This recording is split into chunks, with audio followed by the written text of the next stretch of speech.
Assalamualaikum warahmatullahi wabarakatuh. Kembali lagi bersama saya Fatimah Zahra, mahasiswi salah satu kampus di Semarang, yakni STIE Bank BPD Jateng. Jadi di sini saya akan membahas tentang regresi berganda, yang dimana soalnya itu dibikin sendiri. Nah, contoh soalnya itu sudah ada yang di kiri ya, file kiri tersebut bisa dilihat ya teman-teman. Kemudian di sebelah kanan ini aku juga udah buat variabel view, kurang lebihnya seperti itu, bisa dilihat. Lihat di situ yang pertama ada variabel daerah, ada variabel penjualan, ada variabel promosi, dan juga ada variabel stand. Kemudian bisa dilihat ke kanan, itu formatnya juga sama seperti sebelum-sebelumnya. Langsung saja kita ke data view. Kemudian itu datanya udah ada. Ini tadi kita tinggal copy paste saja dari soal, kita paste ke SPSS. Kemudian kita ke analyze, pilih yang regression, lalu pilih yang linear. Langsung saja untuk variabel penjualan kita pindahkan atau kita masukkan ke dependent. Kemudian yang variabel promosi kita pindahkan ke independen. Kemudian stand juga kita pindahkan ke independen. Kemudian kita pilih klik yang statistik, kemudian kita checklist semuanya 5 kolom itu, kemudian kita checklist semua, kemudian kita continue. Kemudian kita pilih yang kedua, kemudian histogram kita klik, kemudian kita continue, kemudian kita pilih option, kemudian ini entry-nya ada 0,05 dan removal-nya 0,10, kemudian kita continue dan oke. Kemudian hasilnya keluar seperti itu, kita gedein. Jadi untuk analisis yang pertama yaitu analisis deskriptif statistik. Jadi untuk menghindari penjualan yaitu sebesar 216,20 dengan standar deviasinya yaitu 62,0,96. Kemudian dengan jumlah data itu ada 20. Selanjutnya untuk promosi yaitu minnya 30, standar deviasinya 9,722 dan jumlah datanya 20. Untuk stand yakni minnya 155,90 dan standar deviasinya 10,649 dengan jumlah data 20. Kemudian untuk tabel korelasi, nilai korelasi menunjukkan angka sebesar 0,0822 antara penjualan dan juga promosi, itu menandakan adanya hubungan yang kuat di antara keduanya. Kemudian yang kedua itu ada nilai korelasi menunjukkan angka sebesar 0,734 antara penjualan dan juga stand. Hal ini menunjukkan bahwa keduanya memiliki hubungan yang kuat. Selanjutnya ada analisis model summary. Yang pertama, kolom R menunjukkan koefisien korelasi besar 0,859, menunjukkan antara variabel itu ada. Kemudian R square itu dengan nilai 0,738 merupakan kuadrat dari nilai korelasi. Kemudian R square juga disebut dengan koefisien determinasi. Hal ini menjelaskan bahwa promosi stand dapat menjelaskan penjualan sebesar 85,9% dan 14,1%. Itu menjelaskan bahwa diperoleh dari 100 dikurangi dengan 85,9%. Kemudian selanjutnya ada kolom standar error of estimate, menunjukkan angka sebesar 33,614, menunjukkan bahwa nilai rata-rata dari seluruh data yang menyimpang dari garis regresi. Hal ini menandakan bahwa model regresi ini baik digunakan karena nilainya lebih kecil dibandingkan dengan standar deviasi dari penjualan sendiri, yaitu sebesar 62,096. Kemudian selanjutnya di sini ada yang namanya analisis koefisien. Jadi untuk penyusunan persamaan garis regresi dari data di atas dapat menggunakan nilai-nilai dari kolom B atau kolom unstandardized koefisien. Kemudian dari kolom B tadi didapatkan konstan sebesar min 23,162. Kemudian koefisien dari variabel promosi yaitu 3,822. Kemudian untuk variabel stand yaitu 1,954. Nah, untuk persamaan garis regresinya yaitu Y sama dengan min 203,162 ditambah dengan 3,822 dikali X1 ditambah dengan 1,954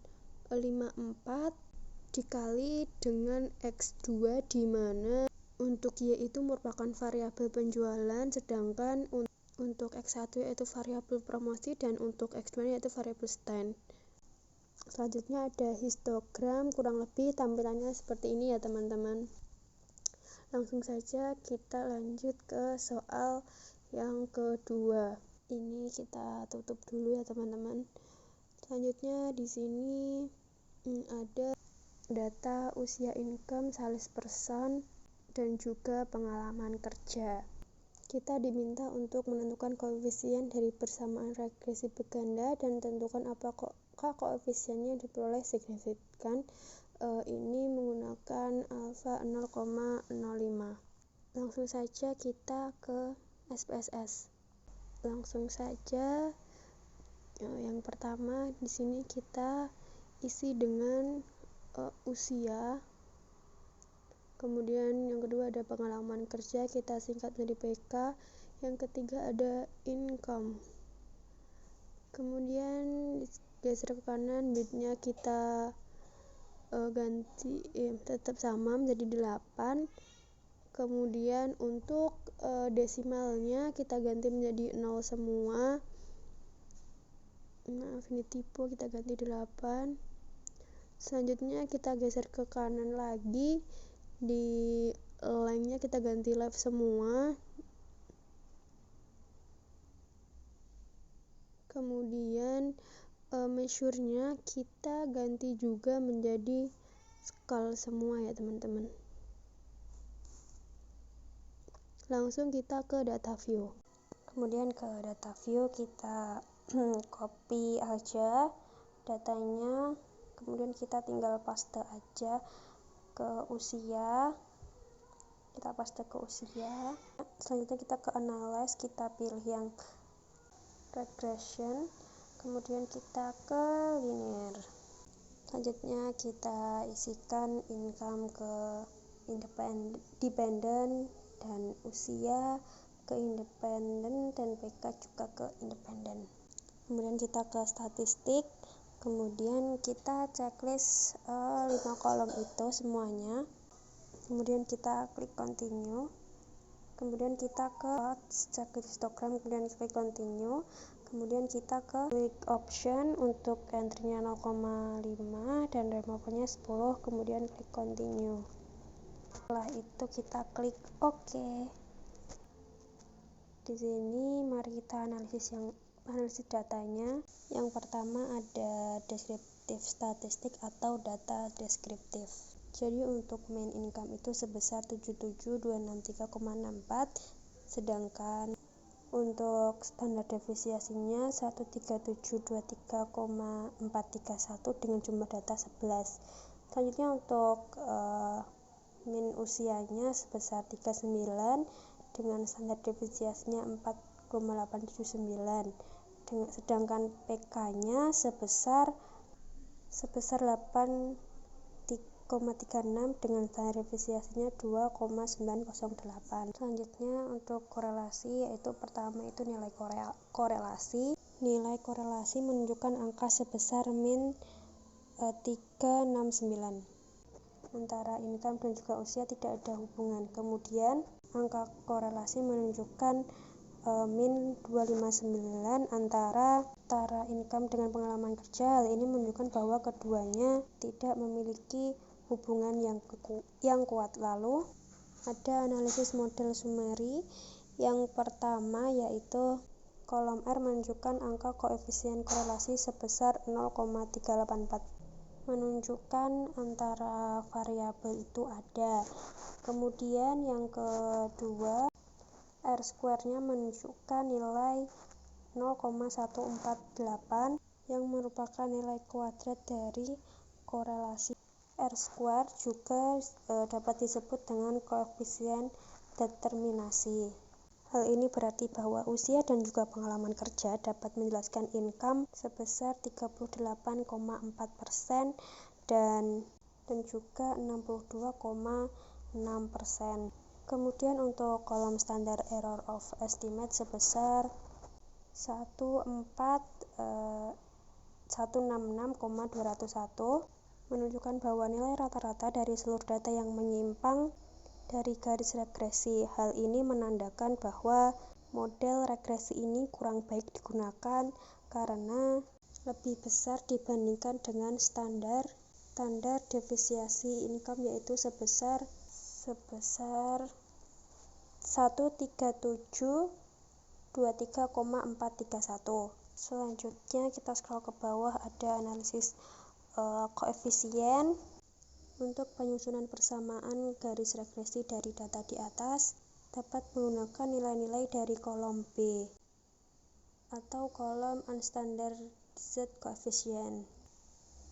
Jadi dari kolom B didapatkan konstanta besar 11656,144. Kemudian untuk usia, variabel usia yakni min 889,848, sedangkan untuk pengalaman kerja yaitu minus 560,576. Lalu untuk persamaan garis ke regresinya yaitu Y 11,656,144. Jadi untuk persamaan garis regresinya yaitu Y sama dengan 116556,144 ditambah dengan min 889,848, kemudian dikali X1, kemudian ditambah dengan min 560,576 dikali dengan X2. Untuk Y-nya sendiri yaitu variabel income, untuk X1-nya ini variabel usia, dan untuk X2-nya yakni variabel pengalaman kerja. Kemudian kita lihat di sini ada tabel histogram, bisa dilihat ya teman-teman. Mungkin cukup sekian dari saya. Apabila ada salah kata saya mohon maaf. Wassalamualaikum warahmatullahi wabarakatuh.